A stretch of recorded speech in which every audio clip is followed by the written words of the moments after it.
The day my husband Daniel died, I lost more than just the love of my life, I lost my place in the world, at least according to my mother-in-law Eleanor Hamilton. What she didn't know was that while she was plotting to drive me from my home, I was about to become her worst nightmare, her landlord. My name is Olivia Hamilton, formerly Olivia Chen, and this is how I turned my mother-in-law's precious gated community into my own personal chessboard. I met Daniel at a charity auction 5 years ago. He was bidding on rare art pieces for his family's collection. I was there representing my family's investment firm, looking for networking opportunities. When he outbid me for a painting I'd had my eye on, he offered to let me visit it at his home. It was the smoothest pickup line I'd ever heard. Our courtship was a whirlwind. Within 6 months, we were married. Despite his mother's obvious disapproval, Eleanor Hamilton had expected her only son to marry someone from their social circle, not a nouveau riche businesswoman whose family had made their fortune in real estate rather than inheriting it. At least she's not completely poor, I overheard Eleanor telling her friends at our wedding reception. Though one can never be too sure about these self-made types, Daniel found her attitude amusing. Don't let her bother you, he'd say. Mother's stuck in the last century. She still thinks marriage should come with a family crest. We were happy, genuinely happy, for 4 beautiful years. We lived in his mansion in Oakwood Heights, the most exclusive gated community in the city. Daniel continued managing his family's art collection while I expanded my family's real estate holdings. We talked about having children, about growing old together. Then came the accident. Daniel was an experienced pilot, but even experience can't account for catastrophic mechanical failure. The private plane crash left no survivors. I was still in shock when Eleanor arrived at the mansion the day after the funeral, accompanied by her lawyer. This won't do at all, she announced, surveying the changes I'd made to the house over the years. We'll need to restore it to its proper condition. Excuse me? I managed through my grief.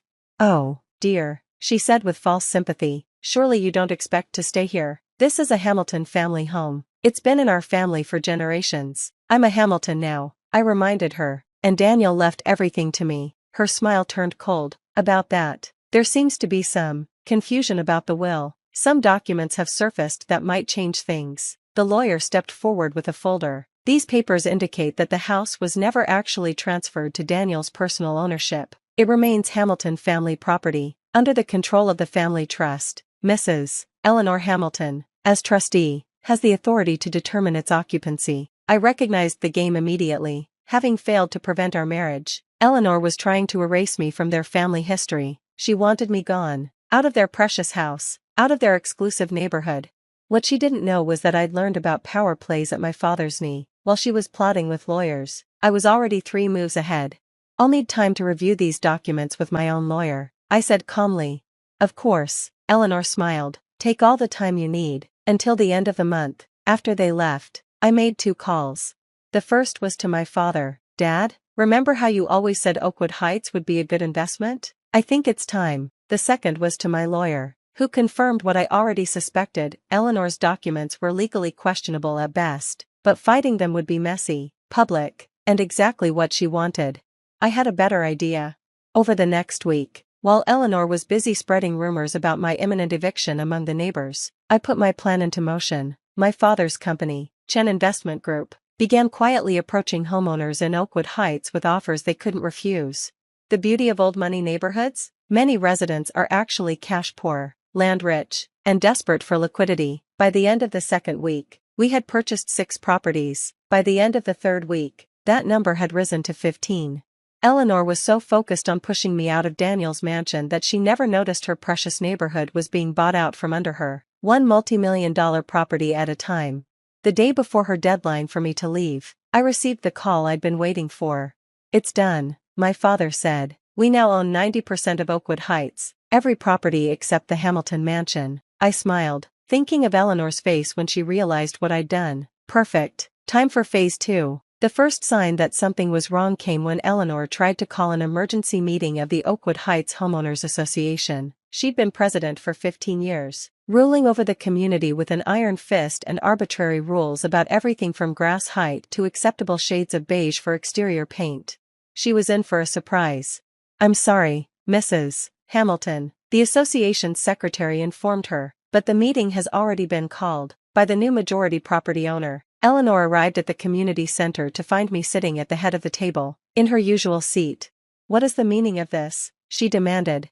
Please, take a seat, I smiled. As the representative of Chen Investment Group, which now owns 90% of the properties in Oakwood Heights, I'll be chairing this meeting. The color drained from her face as she looked around the room. The familiar faces of her social circle were gone, replaced by my company's executives and lawyers.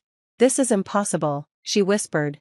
Actually, it was quite simple. Your neighbors were surprisingly eager to sell, especially those you've terrorized with fines and violations over the years. You can't do this. This is our community. Was your community, I corrected her. Now it's my investment property, and we're making some changes. I handed out new community guidelines. Eleanor's precious rules about acceptable paint colors, holiday decoration restrictions, and lawn maintenance schedules were gone. In their place were reasonable, modern guidelines that actually served the community rather than one woman's sense of superiority. You're destroying everything we built, Eleanor protested.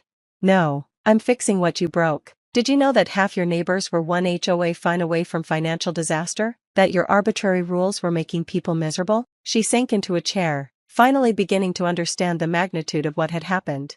Oh, and Eleanor? About the mansion. Her head snapped up.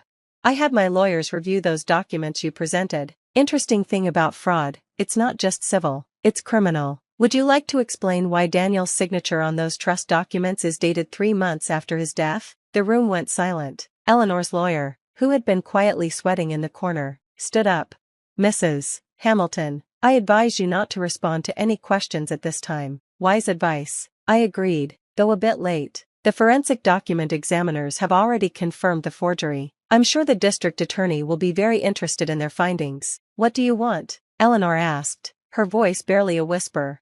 Want? I want you to understand exactly what you've lost. Your power over this community, your social standing, your ability to bully and manipulate people. It's all gone. I'll fight you, she threatened weakly.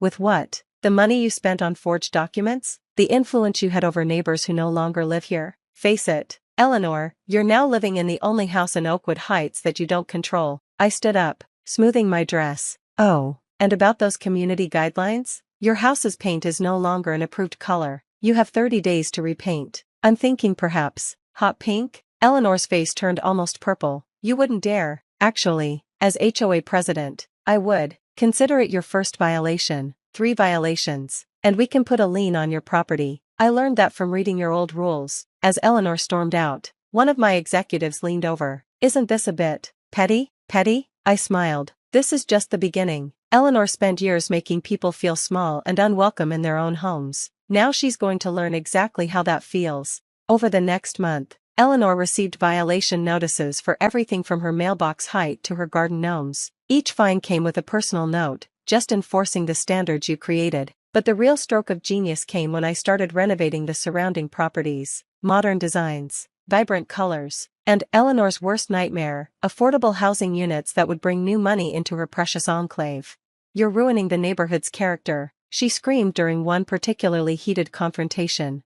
No, Eleanor, I'm giving it character, real character, not the artificial uniformity you imposed. And the best part? You can't do anything about it. Her social circle, those who hadn't sold their homes to me, began to distance themselves. After all, Eleanor Hamilton was no longer the power player she once was. She was just another resident, living in an increasingly diverse and vibrant community that she hated but couldn't escape.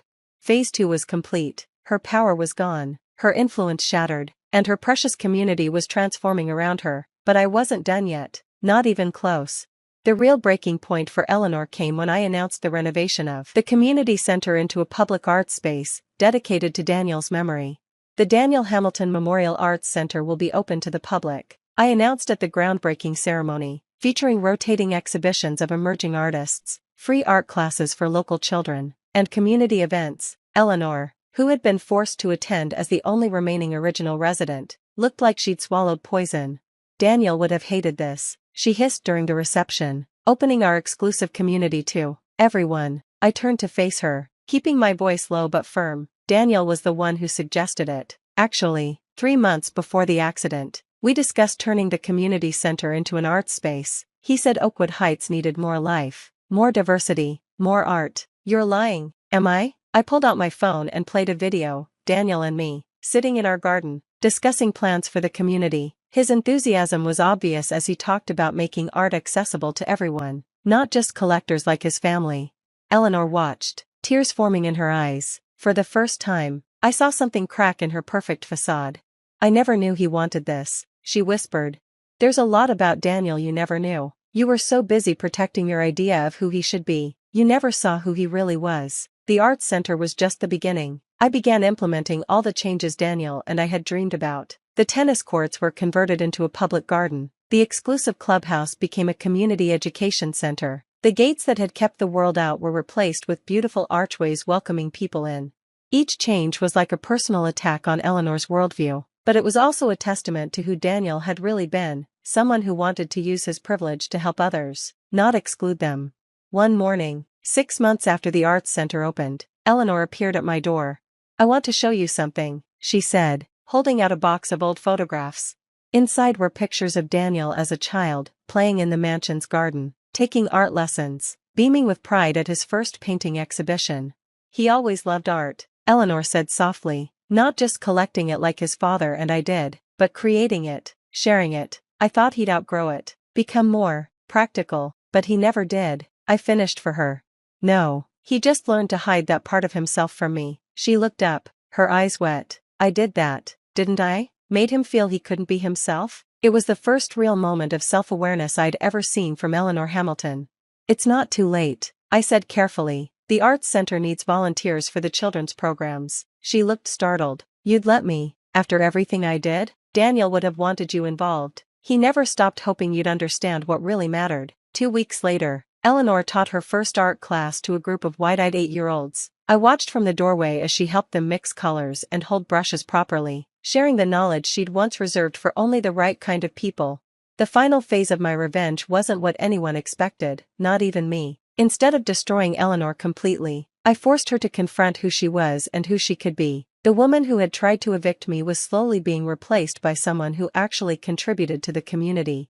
1 year after Daniel's death, Oakwood Heights was unrecognizable. The uniform beige houses were now a rainbow of colors. The silent streets were filled with the sound of children playing. The arts center hosted exhibitions that drew people from across the city.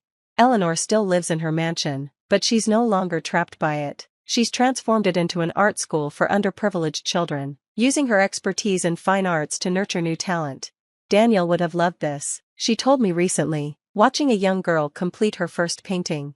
He does love it, I corrected her. Everything we've built here, it's his legacy, the real legacy, not the one you tried to preserve. Today, the Chen Investment Group owns most of Oakwood Heights, but we manage it as a trust for the community. The property values have actually increased, proving that exclusivity isn't the only path to worth. Eleanor and I will never be close, but we found a way to honor Daniel's memory together. She's learned that true value isn't in controlling others, but in helping them grow. And I've learned that sometimes the best revenge isn't about making someone suffer, it's about making them change. The mansion is still technically disputed property, but it doesn't matter anymore. It's being used exactly as Daniel would have wanted, as a place where art, community, and growth come together. Sometimes, when I walk through the arts center and see Eleanor teaching children about color theory and brush techniques, I think about how differently things could have gone. I could have destroyed her completely, left her with nothing but her bitterness and regret. Instead, I forced her to become a better person, and that was the sweetest revenge of all, because every time she helps a child discover art, every time she opens her home to the community she once tried to shut out, she proves that Daniel was right about what really matters. And that's worth more than any mansion.